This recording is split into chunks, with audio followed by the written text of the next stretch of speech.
The fall wind blew hard through Cedar Falls, carrying the smell of dead leaves and change. Sarah Thompson, 46 and running a boarding house, watched a man emerge from the dust on the road. Daniel Hayes, no longer the boy who used to sleep on her kitchen floor when his father came home drunk, but a man of 28 with wide shoulders and secrets in his blue eyes. Her heart raced as he approached, his hand shaking on her gate. Something was terribly wrong.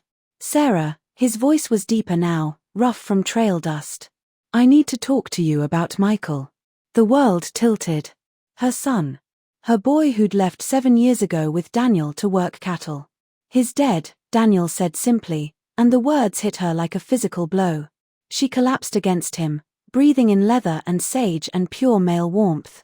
Through her grief, she felt how solid he'd become, how his arms held her with desperate strength. "Thieves in Montana. Michael tried to be a hero." Daniel's voice cracked. "I should have stopped him." For 3 days, Daniel moved through her empty boarding house like a ghost, bringing tea she couldn't drink and staying near when grief threatened to drown her. On the 3rd evening, he made coffee in Michael's favorite cup without thinking. "Don't pour it out," she said softly. "Let me." They sat in growing darkness, sharing pain and the strange comfort of not being alone. When she leaned against his shoulder, exhausted from sorrow, she felt something unexpected. For just a moment, she felt alive. Daniel stayed. He fixed her fence, chopped firewood, and she cooked for him like old times, but everything felt charged now. She'd catch him watching her move around the kitchen, his eyes following the sway of her hips, the way her dress hugged her waist. "I wasn't angry about the pie that day," he said one evening, referencing a childhood memory. "I was angry because Michael got to call you Ma and I didn't." The words hung between them like smoke. "Daniel, I know it's wrong. But Sarah, I don't see you as Michael's mother. I never did." His voice was rough. "I stopped being a child the day I turned 16 and saw you in that yellow dress at the church social." Heat pooled low in her belly. She remembered that day, remembered his stare that had made her uncomfortable. "You were a child," she whispered. "I wasn't. And you know it." That night she heard him in the garden, shirtless in the moonlight. When their eyes met through her window, the hunger in his gaze made her breath catch. Footsteps on the stairs. A soft knock. "I can't sleep," he said, entering her room wearing only pants, moonlight silvering his chest. "Neither can I." "This is madness," she whispered as he stepped closer. "Yes. It is." His hand traced her nightgown's neckline, and fire raced through her.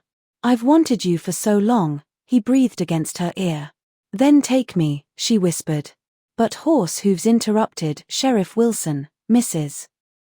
Parker, and Reverend Turner arriving to confront the scandal the whole town was whispering about.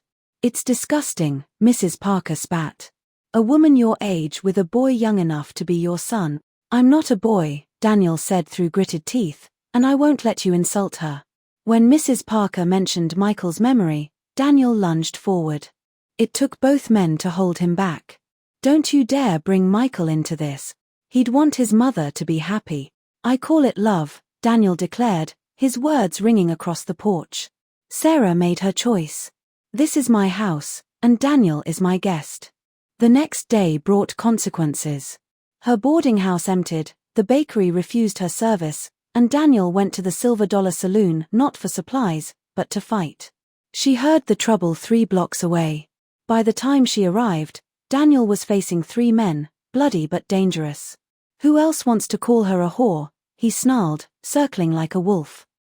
When someone did exactly that, Daniel nearly killed the man before Sarah's presence in the doorway stopped him. "This town is full of hypocrites," he told the crowd. "I'm 28 years old. I'm not her son, I'm a man who loves a woman. If that's too complicated for your tiny brains, that's your problem." Back home, cleaning his wounds, Sarah felt the weight of their situation. They were outcasts now. "You could leave," she said. "Find a nice young woman." "Stop." His hands covered hers. "My life is with you. If you'll have me. How would we live? I can't sell the house now. We have nothing. I have money from the cattle drives. And I know people in California." He dropped to one knee. "Marry me. Come to California with me. We'll start over. People will still judge. Let them. In California, we'll just be Daniel and Sarah Hayes. Do you love me? He asked, cupping her face. Yes, she whispered. God help me, yes. Then nothing else matters. Dawn came gray and cold over Cedar Falls. Sarah stood on the train platform with one carpet bag, watching disapproving faces in the crowd. Daniel had sold his horse for their tickets. Last chance to change your mind, he said. She looked back at the town that had been her home and prison, then at the train that would carry them to freedom. I'm not changing my mind. Not about you. Not about us. As the train pulled away, Sarah watched her old life disappear into morning mist. Daniel's hand found hers. Any regrets? He asked. She felt the warmth of his fingers, saw their future in his eyes. No regrets. The train carried them west toward California, toward their second chance. Behind them, Cedar Falls became just another dot on the endless horizon. Ahead lay uncertainty, adventure, and love. It was enough.